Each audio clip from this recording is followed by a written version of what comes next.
આપણે રીંગણા બટેટા ડુંગળીનું ભરેલું શાક બનાવવાના છે.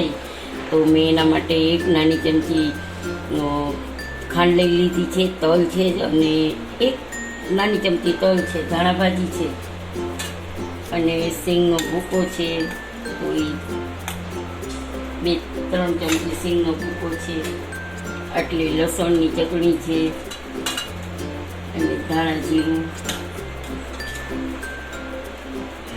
3 ચમચી ધાણા જીરું. ગરમ મસાલો ઓછો નાખવાનો છે કારણ કે ઘરનો છે ને બહુ સ્ટ્રોંગ છે. પછી આવી જશે હળદર, પછી લાલ મરચું. આજે આપણે તીખું ઓછું બનાવવાનું છે એટલે લાઈટ નાખીએ છીએ.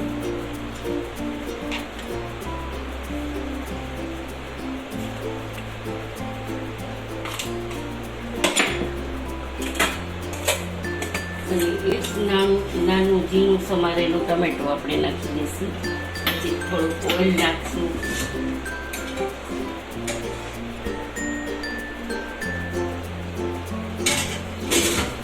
અને એક અડધી ફાટ લીંબુનો રસ નાખી દઈશું.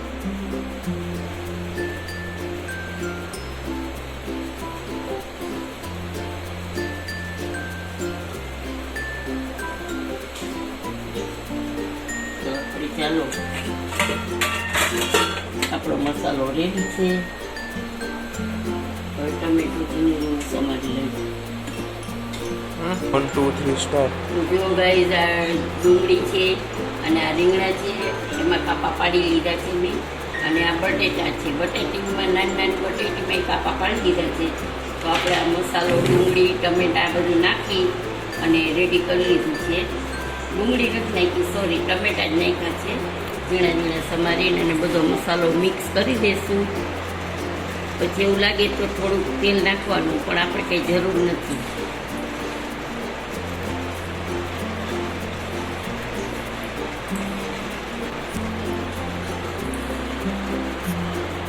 આમાં તમે ચણાનો લોટ શેકીને નાખી શકો છો, પણ બીનો ભૂકો છે એટલે બાઇડિંગ આવી જશે અને સરસ લાગશે બીના ભૂકાથી. તો એકદમ ચણાનો લોટ નાખીએ છીએ ને તો એ થોડુંક છે ને આપણું બેસી જવાની શક્યતા વધારે રહે છે.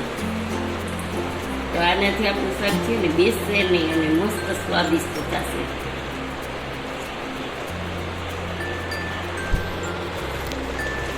જોઈ શકીએ છીએ ગાઈઝ, આપણે આવી રીતે બધો મસાલો રેડી છે. તો આપણે એક રીતે આવી રીતે ભરી અને તૈયાર કરી લઈશું. પછી આમ દબાવી પ્રેસ કરી દઈશું. આવી રીતે રીંગણું ભરશું અને આવી રીતે ડુંગળી ભરશું. બધું ભરવાનું જ છે. અને આમ એકદમ પ્રેસ કરી દઈશું એટલે આપણું જે ભરેલો માવો છે ને અંદર જ રહેશે. તો ચાલો ગાઈઝ, આપણે જો રીંગણા બટેટા અહીંયા ભરાઈ ગયા છે, સરસ રીતે ભરી લીધા છે. અને હવે આપણે અહીંયા તેલ મૂકી દીધું છે. તો ભરેલું શાક છે તો તેલ તો જાજુ જ જોશે. તો મેં 3-4 ચમચા મૂક્યું છે. તો થોડુંક વધુ લાગે છે તો થોડુંક કાઢી લઉં છું.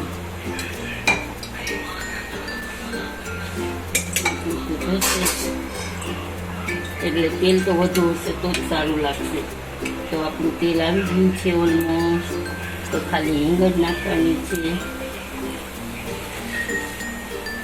અને પછી આપણે નાખી દઈશું બટેટા. પહેલાં આપણે બટેટા નાખી દઈશું. ગેસની ફ્લેમ સ્લો કરી નાખશું.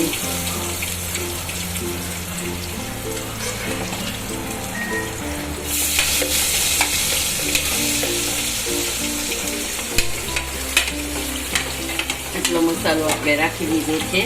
થોડો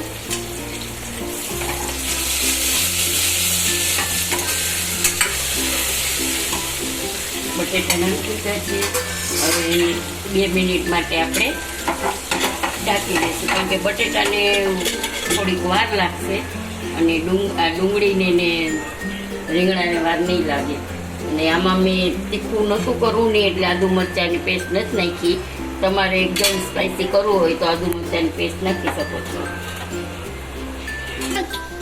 તો ચાલો આપણે 2-3 મિનિટ રાખી પણ આપણે વચ્ચે વચ્ચે ચલાવતા રહ્યા હતા એટલે બેસે નહીં આપણું શાક. તો જોઈ શકો છો આપણા બટેટા એકદમ થોડાક નરમ પડી ગયા છે. તો હવે આપણે નાખી દઈશું ડુંગળી, પછી રીંગણ, અને પછી આ થોડોક માવો રાખ્યો છે ને એ એમને ઉપર નાખી દઈશું એટલે સરસ લાગશે.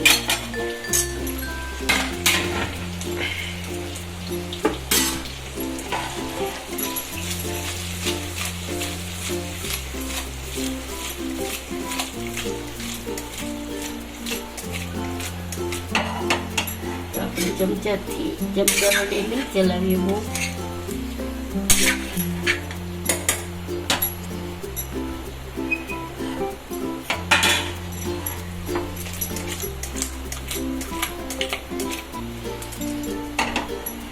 હવે આપણે આમાં જોઈતા પૂરતું પાણી નાખવાનું છે. ગેસની ફ્લેમ એકદમ ફાસ્ટ કરી દઈશું. તો જોઈ શકો છો મેં